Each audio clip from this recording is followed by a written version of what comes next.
Well, concerted efforts by the international community is a must to put an end to North Korea's extreme human rights violations, but individuals and rights groups can make a great difference as well.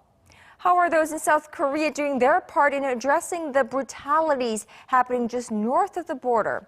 Our news feature tonight with Lee Ji-won.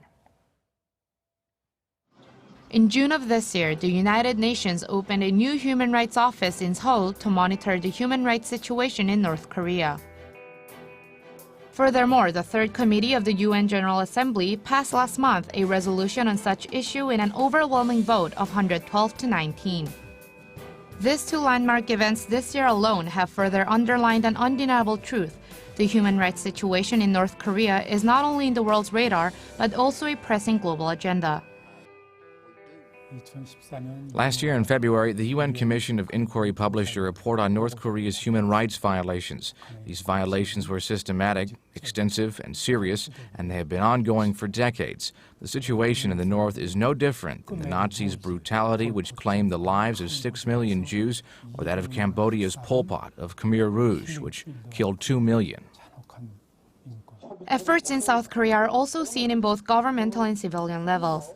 According to Seoul's Ministry of Unification, there are currently 60 non-governmental organizations registered with the government working on improving North Korea's human rights situation. Such NGO is the Citizens Alliance for North Korean Human Rights, a group credited of introducing the human rights issue for the first time to the world in the 1990s.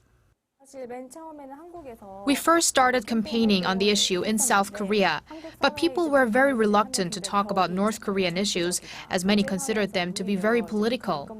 So we thought maybe if the international society underlines the situation first, then South Koreans could also see the problem as it is, a human rights issue.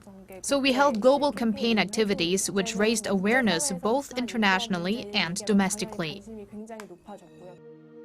NKHR seeks other international NGOs and governments to support this cause, and it tries to further make the issue known to the world by means of exhibitions and cultural events. But how serious is the issue? We met a North Korean defector who now works as a painter, conveying his message through his works. Just 10 years ago, Song-byuk used to draw propaganda posters in North Korea. The most basic and important need of a human being is food, but North Korea does not allow that. To feed our family, my father and I tried to get it from China.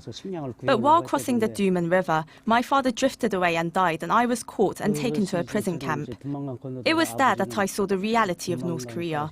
North Korea has no such thing as individual's dignity. Many people died in the camp, and I really envied them. I wish I could die fast and live another life. This is the reality of North Korea. Most North Koreans defect not for freedom, but for survival. There is no freedom of press, expression or movement in North Korea. There isn't and shouldn't be another place like North Korea. This group prepares for the process of transitional justice, which will likely occur after reunification or when North Korea agrees on inspections over its human rights situation. Through testimonies of North Korean defectors, the organization collects evidence on the regime's public executions and pinpoints the locations where those took place in a map. There's a lot of pressure that can be put on those leaders for their behavior to change. One way that people put it is they call it accountability anxiety. If you know that somebody's watching you and you know that what you're doing is a crime against humanity, you're going to start get a little bit nervous, and that might change the way they behave and change the way they approach these sorts of issues within North Korea. As the world is working on to improve the human rights of the North Korean people, South Korea should go beyond activities held by organizations and engage society altogether.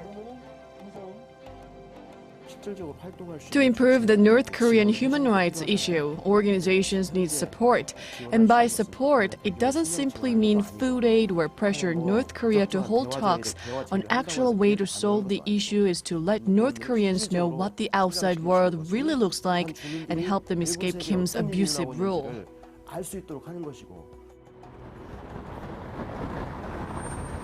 North Korean human rights issue is in the global spotlight, and individuals and organizations are working to improve the situation, hoping that the North Korean people can soon gain their freedom and rights. 이지원, 아리랑 뉴스.